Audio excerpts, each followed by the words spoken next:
I honestly never thought I'd be the type of person to kick a grieving widow out on the street.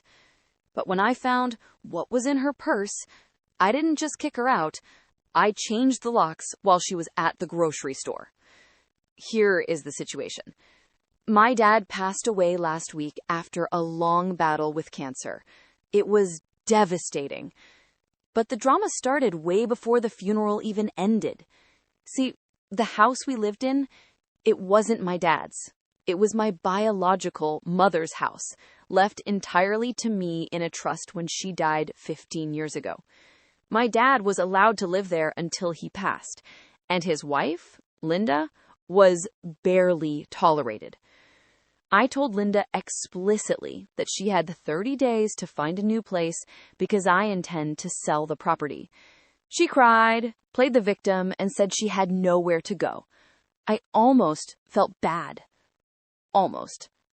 That was until I went into the master bedroom to retrieve my mother's vintage sapphire necklace to wear to the service. The safe was empty. Completely empty. And sitting on the dresser, buried under a pile of tissues, was a pawn shop receipt dated 3 days before my dad died. She sold everything while he was on his deathbed. I drove to the pawn shop immediately. My hands were shaking so bad on the steering wheel I could barely drive. When I got there, the guy behind the counter remembered her. Oh yeah, the lady said she needed money for medical bills. Medical bills? My dad had full insurance. She needed money because she knew her free ride was ending.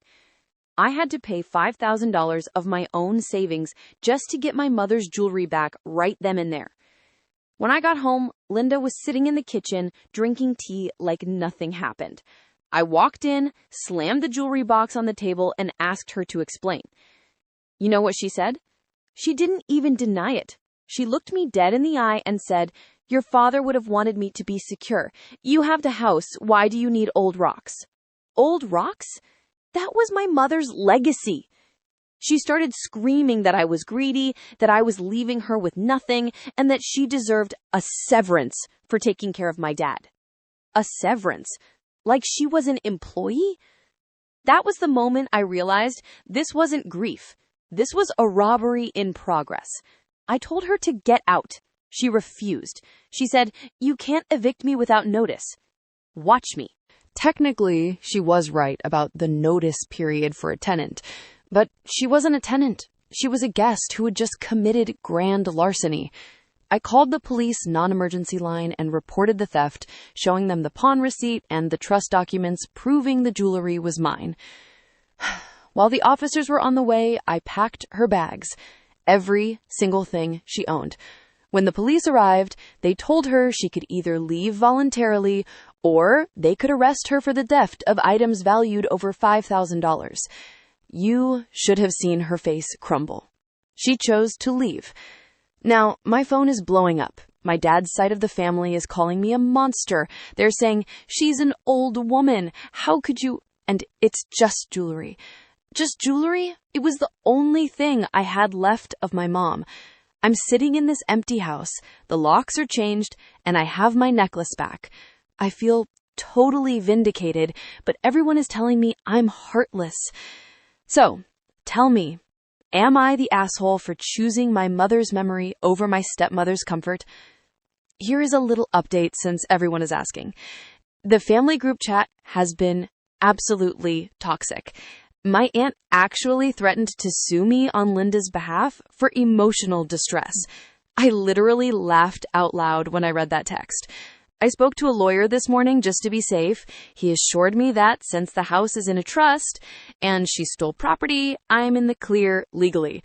But emotionally, it's draining. I found out Linda is staying with that aunt now, and apparently she's spinning a story that I kicked her out because I hated my dad. Can you believe the manipulation?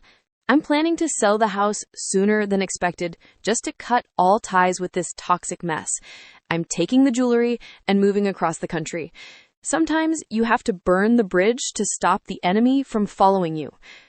One final thing before I sign off. I was going through the rest of the boxes in the garage today. I found a box labeled donations that Linda had packed. Inside wasn't her stuff. It was my dad's old photo albums, the ones before he met her, photos of him and my bio mom. She was going to throw away his entire history before she met him. I sat on the cold concrete floor and cried for an hour. Not for her, but for him. She really tried to erase us. I blocked her number, blocked my aunt, and I'm done. If anyone thinks I'm the asshole after hearing that, I don't care. I protected what mattered.